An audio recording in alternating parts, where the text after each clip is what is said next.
Hi കൂട്ടുകാരെ, പുതിയൊരു വീഡിയോയിലേക്ക് എല്ലാവർക്കും സ്വാഗതം. അങ്ങനെ സച്ചി പറയാണ്, ഞാൻ പറഞ്ഞില്ലേ ഇന്ദ്രൻ മനസ്സിൽ എന്തൊക്കെയോ കുറിച്ചിട്ടുണ്ട്. ആ കുറിക്കലിൻ്റെ തുടക്കമാണ് അനുപമയുമായിട്ടുള്ള ഈ ഒളിച്ചോട്ടം. നിങ്ങളൊക്കെ എന്താ പറഞ്ഞത്? അനുപമയെ ഒഴിവാക്കി ഇന്ദ്രൻ ഈ പറയുന്ന നമ്മുടെ മകളെ കെട്ടുമെന്ന്. എന്നാൽ സുശീലക്ക് മുന്നിൽ പിടികൊടുക്കാതിരിക്കാൻ വേണ്ടിയാണ് അവൻ ഈ നാടകങ്ങളെല്ലാം കളിച്ചത്. അത് കേൾക്കുന്നതിനോട് കൂടി പറയാണ്, ഇന്ദ്രേട്ടൻ എന്നും എന്നെ ഒരു പെങ്ങളുടെ സ്ഥാനത്താണ് സത്യന് ഇന്ദ്രേട്ടനൊക്കെ കണ്ടിട്ടുള്ളത്. അതിനിടയ്ക്ക് ഒരു വിവാഹ ബന്ധമൊക്കെ ഉണ്ടായി. പക്ഷെ സത്യേട്ടൻ വിവാഹം കഴിച്ചതിന് ശേഷം സത്യേട്ടനും അങ്ങനെ തന്നെയാണ്. അത് കേൾക്കുന്ന ഗോകുൽ പറയണേ, ആ സ്ത്രീയുടെ മോഹം അതല്ലല്ലോ, സമ്പത്തിലല്ലോ. അപ്പോൾ നമ്മുടെ ഈ ഒരു വിവാഹത്തിന് വേണ്ടിയാണ് അവർ വന്നതെന്ന് ഞാനും ഒന്ന് ചിന്തിച്ചു എന്ന് പറയട്ടെ. അപ്പോൾ സാവിത്രിയും പറയാം, ഞാനും ഇന്ദ്രനെ ഒന്ന് സംശയിച്ചു പോയി. അമ്മയുടെ എല്ലാം മകനെ, അമ്മയുടെ എല്ലാ വേണ്ടാത്തരത്തിന് കൂട്ടുനിന്ന ഒരു മകനല്ലേ എന്നൊക്കെ പറയുന്നുണ്ട് കേട്ടോ. ആ സമയം ഈ വാക്കുകളൊക്കെ കേൾക്കുമ്പോൾ ഉടൻ തന്നെ സച്ചി പറയാണ്, ഇനി വരുന്ന ഇന്ദ്രൻ അതൊരു ഒന്നൊന്നര ഇന്ദ്രൻ തന്നെ ആയിരിക്കും. ഒരു പക്ഷെ സുശീലക്ക് അത് താങ്ങാനാവില്ല. അത് കേൾക്കുന്നതിനോടുകൂടി കോക്കുല് പറയാണ്, ആ സ്ത്രീ ചെയ്തു കൂട്ടിയ പാപത്തിനുള്ള ശിക്ഷ ഇനിയെങ്കിലും ഈശ്വരനെ അവർക്ക് കുറിച്ചില്ലെങ്കിൽ അത് മറ്റുള്ളവർ കുറിക്കും അച്ഛാ. അത് ഞാൻ തന്നെ ആ സ്ത്രീക്ക് കൊടുത്തിരിക്കുമെന്ന് പറയുമ്പോൾ സച്ചി പറയണ, മോനെ നിന്റെ കേസും കാര്യങ്ങളുമായി ഇപ്പോഴും നടക്കാണ്. അതിനിടയ്ക്ക് ഈ അച്ഛനെയും അമ്മയും വിഷമിപ്പിക്കുന്ന കാര്യങ്ങൾ ഇനി നീ ഉണ്ടാക്കാതിരിക്കുക. ദയവ് ചെയ്ത് നീ ഞങ്ങളെ ദ്രോഹിക്കാതിരിക്കുക പറയുന്നുണ്ട് കേട്ടോ. ആ സമയം ഒരിക്കലും അച്ഛനെയും അമ്മയെയും വിഷമപ്പെടുത്തില്ല. പക്ഷെ ആ സ്ത്രീ കാരണം ഒരുപാട് ആളുകൾക്ക് വിഷമവും ബുദ്ധിമുട്ടൊക്കെ ഉണ്ടായിട്ടുണ്ട്. അതിൻ്റെ ഒരു ഇതാണ് ഞാൻ പറഞ്ഞതെന്ന് പറയണേട്ടോ.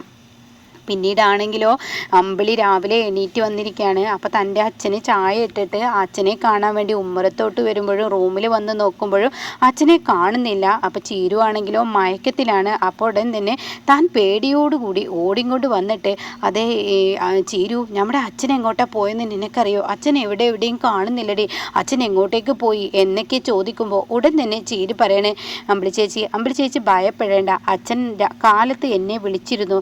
കാലത്ത് എന്നോട് വിളിച്ചിട്ട് പറഞ്ഞു എനിക്കിങ്ങനെ പോകണം, അമ്പലത്തിൽ കുറച്ച് വഴിപാട് ചെയ്യണം എന്നൊക്കെ പറഞ്ഞു. അപ്പോൾ അങ്ങനെ പോയെന്ന് പറയാൻ കേട്ടോ.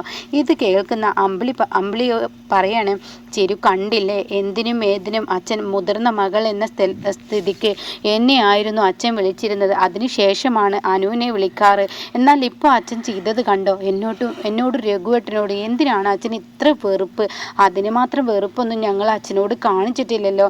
ആ ആദിത്യൻ്റെ വാക്കുകൾ കേട്ട് അച്ഛൻ ചെയ്യുന്നതല്ലേ എന്നൊക്കെ ഇങ്ങനെ പറയുമ്പോൾ ഉടൻ തന്നെ അമ്പിളി ചേച്ചി, ഞാൻ അത് അച്ഛനോട് സംസാരിച്ചു, അമ്പിളി ചേച്ചിയോടും രഘുവേട്ടനോടും ഒന്ന് പറഞ്ഞിട്ട് പോയാൽ പോരേന്ന്. അപ്പം അച്ഛൻ വേറെ എങ്ങോട്ടേക്കാണ് പോയത്? പഞ്ചരത്നത്തിലോട്ട് പോവാത്രേ.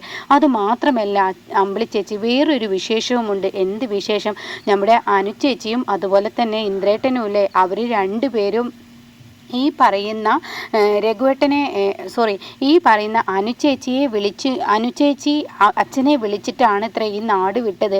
അവർക്ക് രണ്ടു പേർക്കും ചില തീരുമാനങ്ങൾ അവർക്ക് എടുക്കാനുണ്ട് എന്ന്, കോടതിയല്ല അവരുടെ ജീവിതത്തെക്കുറിച്ച് തീരുമാനം എടുക്കുന്നത് അവരാണെന്നും പറഞ്ഞിട്ട് അവർക്ക് 2 ദിവസം ഈ നാട്ടിൽ നിന്ന് മാറി നിൽക്കട്ടെ ചോദിച്ചിട്ട് അനുചേച്ചി വിളിച്ചിരുന്നു അച്ഛനെ. ഇന്ദ്രേട്ടനും സംസാരിച്ചു എന്നൊക്കെ പറയണേട്ടോ. അത് കേൾക്കുന്ന അമ്പിളി പറയണേ, അപ്പോൾ അവൻ്റെ തള്ളയെ എതിർക്കാനൊക്കെ തുടങ്ങിയോ? അതിൻ്റെ ഒരു സൂചനയാണെന്ന് തോന്നുന്നു. അപ്പോൾ അച്ഛൻ പറഞ്ഞു, ഇനി ഒരു പക്ഷേ നമ്മൾ ഈ വീട്ടിൽ നിൽക്കേണ്ടി വരില്ല. അവരൊരു പക്ഷേ സുശീലയുടെ വീട്ടിലോട്ട് കയറ്റിയില്ലെങ്കിൽ അവർ ഈ വീട്ടിലായിരിക്കും താമസം. അപ്പോൾ അതുകൊണ്ട് പഞ്ചരത്നം ഒക്കെ ഒന്ന് വൃത്തിയാക്കട്ടെ, ഞാൻ അങ്ങോട്ടേക്ക് പോവാന്ന് പറഞ്ഞിട്ട് അച്ഛൻ പോയതെന്ന് പറയാൻ കേട്ടോ. ഈ സമയം ഈ വാക്കുകൾ അങ്ങ് കേൾക്കുമ്പോൾ വല്ലാത്തൊരു സുഖം തന്നെ ഇങ്ങനെ തോന്നുകയാണ് കേട്ടോ അമ്പിളിക്ക്. കാരണം നല്ലൊരു കാര്യമാണ് രാവിലെ തന്നെ കേട്ടത്.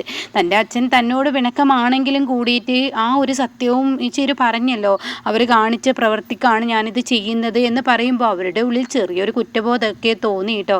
എന്തുണ്ടായിട്ടും കാര്യമില്ല, സമ്പത്തൊന്നും ജീവിതത്തിൻ്റെ ഒന്നുമല്ല. ഏറ്റവും കൂടുതൽ വേണ്ടത് സമാധാനവും സന്തോഷവും അത് ഉള്ളോടത്താണ് വിജയം. അല്ലാതെ കുറേ സമ്പത്തുണ്ടായി അത് കാണാതെയും ഒളിച്ചും പാത്തൊക്കെ മൂടി വെച്ചത് ഒരു ജീവിതമാവില്ല, ബന്ധങ്ങൾ നഷ്ടപ്പെടും എന്നൊക്കെയുള്ള ആ ഒരു സത്യം ഇനി അമ്പിളി തിരിച്ചറിയാൻ പോവുകയാണ് കേട്ടോ. എന്നാൽ ഈ സമയം അമ്പിളി വേഗം രഘുവിനെ വിളിക്കുകയാണ്. അങ്ങനെ രഘുവേട്ടാ, ഇനി എന്തായാലും കേസും പോലീസും കേസൊന്നും ആയിട്ട് രഘുവേട്ടൻ പോകണ്ട. അതെന്താ നീ പറയുന്നത്? എന്തായാലും രഘുവേട്ടൻ ഒന്നും ഇങ്ങോട്ടേക്ക് വരുമോ? ഓ, ഞാൻ കുറച്ച് കഴിയുമ്പോഴത്തേനും എത്താമെന്ന് പറയട്ടോ. പിന്നീട് രഘു വരുന്ന ആ ഒരു സീനാണ്. അപ്പോൾ രഘു ചോദിക്കുകയാണ്, എന്താ നീ എന്നോട് വിളിച്ച് പറഞ്ഞതൊക്കെ ഉണ്ട് രഘുവേട്ടാ. അച്ഛൻ ഇന്ന് രാവിലെ തന്നെ പഞ്ചരത്നത്തിലോട്ട് പോയി. അതെന്താ നമ്മളോട് ആരോടും പറയാതെ പോയത്? അത് കേൾക്കുന്നതിനോടുകൂടി അമ്പിളി പറയണേ, രഘുവേട്ടാ, അച്ഛൻ ഇപ്പോഴും നമ്മളോടുള്ള ആ ഒരു അവഹേളനം മാറിയിട്ടില്ല. അച്ഛനിൽ നിന്നും പലതും മറച്ചു വെച്ച് ഒരു തോന്നൽ അച്ഛനിലുണ്ട്. അതുകൊണ്ട് തന്നെ അച്ഛന് ആ സ്വർണത്തെ നല്ല സംശയമുണ്ട്. നമ്മളത് ആദിത്യൻ്റെ കയ്യിൽ നിന്ന് തട്ടിപ്പറിച്ചു എന്നുള്ള ആ സംശയം അച്ഛനിലുണ്ട്. അതുകൊണ്ട് അച്ഛൻ നമ്മളോട് വെറുപ്പ് കാണിക്കുകയാണെന്ന് പറയണം കേട്ടോ. ഇത് കേൾക്കുന്നതിനോടുകൂടി ഉടൻ തന്നെ രഘു പറയണേ, ഇനി മതി അമ്പിളി, ഇനി നമുക്ക് വേണ്ട, അന്യൻ്റെ മുതൽ നമുക്ക് വേണ്ട. നമുക്ക് വേണ്ടത് നമ്മുടെ കുടുംബമാണ്, കുടുംബ ബന്ധങ്ങളാണ്. ബന്ധങ്ങളില്ലാതെ കുറേ പണം ഉണ്ടാക്കിയിട്ട് എന്ത് കാര്യം അമ്പിളി? ഒരു കാര്യവുമില്ല അമ്പിളി. അതുകൊണ്ട് വേണ്ട എന്നൊക്കെ ഇങ്ങനെ പറയുമ്പോൾ അതൊക്കെ അവിടെ നിൽക്കട്ടെ. ഇപ്പോൾ വേറൊരു കാര്യം പറയാനാണ് രഘുവേട്ടനെ ഞാൻ വിളിച്ചത്. എന്ത് കാര്യം? അനുവിൻ്റെ കാര്യം. അത് ഞാൻ വിട്ടുപോയി ഈശ്വര. ഞാൻ ഇന്നലെ സുശീലത്തള്ളയെ കാണാൻ വേണ്ടി പോയിരുന്നു. അവരോട് കാര്യങ്ങളൊക്കെ സംസാരിച്ചു. അവർക്കറിയില്ല. എന്തായാലും ഇന്ദ്രന് അനുവും ഒന്നിച്ച് തന്നെയാണ് പോയിരിക്കുന്നത്. എന്തായാലും ഇന്നും കൂടി വിവരമില്ലെങ്കിൽ അവരുടെ പേരിൽ ഒരു കേസ് കൊടുക്കാം. എന്തായാലും ഈ സുശീല ഇതിലൊരു ബലിയാടാവുമല്ലോ. അതങ്ങനെ വിട്ടാൽ പറ്റത്തില്ല. ഇതിലാണ് എനിക്ക് അമ്മാവൻ്റെ സമ്മതമൊന്നും വേണ്ടെന്ന് പറയട്ടോ. ഇതങ്ങ് കേൾക്കുന്നതിനോടുകൂടി അമ്പിളി പറയാണ്, ഇതേ രഘുവേട്ടൻ ഒന്നിനും നിൽക്കേണ്ട, അനുവും ഇന്ദ്രനും എങ്ങോട്ടാ പോയതെന്ന് അച്ഛനോട് ചോദിച്ച് സമ്മതം കൊടുത്തും കൊണ്ടാണ് അവർ രണ്ടുപേരും ഒളിച്ചോടിയിരിക്കുന്നത്. അപ്പം അത് കേൾക്കുന്ന രഘുവിന് മനസ്സിലൊരു തോന്നൽ ഇങ്ങനെ വരികയാണ് കേട്ടോ. എന്നിട്ട് പറയുന്നുണ്ട്, അനു വിളിച്ചു ഉത്രേ, ഇന്ദ്രനും വിളിച്ചു ഉത്രേ, രണ്ടുപേരും ഈ നാട്ടിൽ നിന്ന് 2 ദിവസത്തേക്ക് മാറി നിൽക്കുകയാണ്. അവരുടെ ജീവിതം മാറ്റിമറിക്കുന്ന എന്തൊക്കെയോ സംഭവങ്ങൾ അവർക്ക് ചിന്തിക്കാനുണ്ടെന്നോ അങ്ങനെ എന്തൊക്കെയോ പറഞ്ഞെന്നോ അവർ പറഞ്ഞു എന്ന് പറയണ കേട്ടോ. ഇത് പറഞ്ഞിട്ട് ചീര് പറയണേ, എന്തായാലും ഞാൻ ചായ എടുക്കട്ടെ രഘുവേട്ടൻ ഇരിക്കുന്നു പറയട്ടോ. ഈ സമയം അമ്പിളി, നമ്മൾ എടുത്ത തീരുമാനങ്ങളൊക്കെ തെറ്റാണോ അമ്പിളി? നീ ഒന്ന് ചിന്തിച്ച് നോക്ക്. അമ്മാവനിൽ നിന്ന് നമ്മളെല്ലാ കാര്യങ്ങളും മറച്ചു വെച്ച് ഈ ഒരു ബിസിനസ്സും ഈ ഒരു കടയും ഒന്നും വേണ്ടായിരുന്നു അല്ലേ? ഇപ്പോൾ എനിക്കത് തോന്നുന്നു. അമ്മാവൻ നമ്മളെ ശരിക്കും ഒറ്റപ്പെടുത്തുകയല്ലേ ചെയ്യുന്നത്. അനു ഇപ്പോൾ ഈ ഒരു തീരുമാനം എടുക്കുമ്പോൾ പോലും അവൾ ചോദിച്ചില്ലേ എന്നൊക്കെ ആയി കേട്ടോ. എന്നാൽ ഈ സമയം സത്യനാണെങ്കിലോ രാവിലെ തന്നെ രഘുവിന് വിളിക്കുകയാണ്. ഇനിയിപ്പോൾ അനന്തമാഷ് ഒരു പക്ഷേ അറിഞ്ഞിട്ടുണ്ടാവോ എന്നൊരു ചർച്ചാ വിഷയം ഇവിടെ ശ്യാമും സത്യനും കൂടി സംസാരിക്കുകയാണ്. അപ്പോൾ പ്രതിഭ പറയാണ്, ശരിയാണ്, അനന്തമാഷ് ഇങ്ങനെ വെറുതെ ഇരുന്നിട്ടുണ്ടെങ്കിൽ തീർച്ചയായും ഈ സത്യം ഒരു പക്ഷെ അവർ അറിഞ്ഞിട്ടുണ്ടാവും. ഒരു പക്ഷേ അങ്ങോട്ടേക്ക് വിളിച്ച് സത്യങ്ങൾ ചോദിച്ച് നോക്ക്. ഈ പറയുന്ന അനു ചേച്ചി എങ്ങോട്ടാണ് പോയതെന്ന്, ഇന്ദ്രേട്ടനൊപ്പം ഉണ്ടോ എന്നൊക്കെ അറിഞ്ഞു കഴിഞ്ഞാൽ നമുക്ക് പിന്നെ സമാധാനത്തോടു കൂടി ഇരിക്കാമല്ലോ.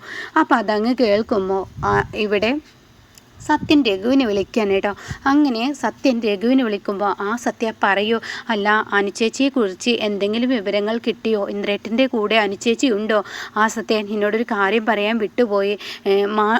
അനു ഈ നാട്ടിൽ നിന്ന് പോകുമ്പോൾ അനുവും ഇന്ദ്രനും ഒക്കെ അമ്മാവിനെ വിളിച്ച് സമ്മതം മൂളിയും കൊണ്ടാണ് അവർ ഈ നാട്ടിൽ നിന്ന് പോയിരിക്കുന്നതെന്ന് സത്യം പറയാൻ കേട്ടോ. ഇത് സുശീല തൻ്റെ റൂമിലിരുന്ന് കേൾക്കാണ്. എന്നാൽ ഈ സമയം ഫോൺ വെച്ച ഉടനെ തന്നെ ഷ്യാമ് ചോദിക്കുകയാണ്, എന്തായി കാര്യങ്ങളെന്ന്. അപ്പോൾ ഷ്യാമിനോട് ഈ പറയുന്നത് വ്യക്തമായി സുശീല ചെവി കൊണ്ട് കേൾക്കാണ്. സുശീലക്ക് അത് താങ്ങാനും പറ്റാത്ത അത്രയും വലിയൊരു ഷോക്കായി മാറാണ്.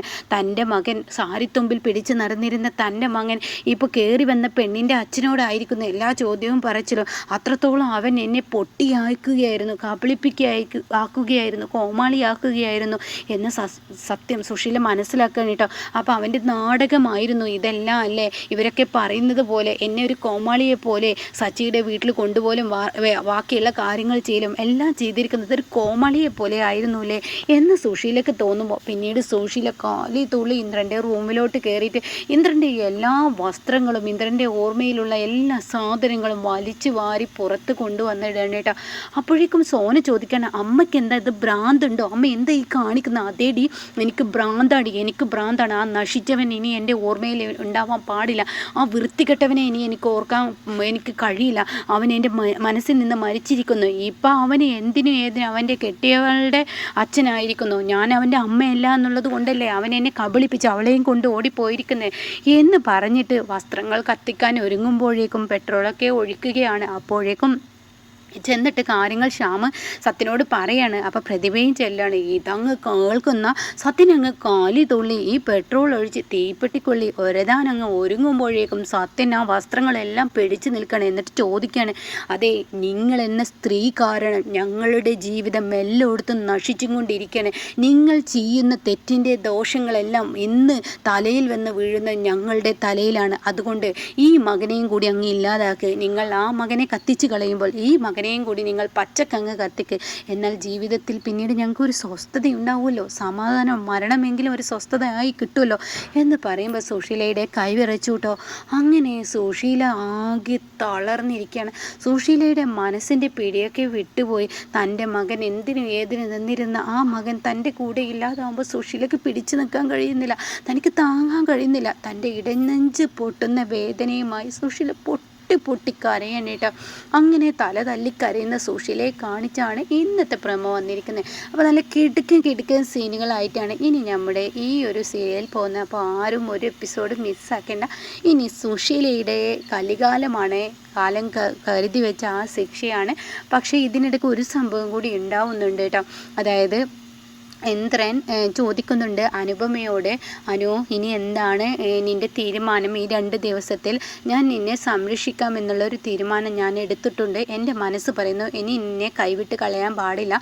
നിന്നെയും മകനെയും നോക്കേണ്ടത് ഞാൻ തന്നെയാണ്. നമ്മുടെ മകൻ ആരുമില്ലാതായിപ്പോവും.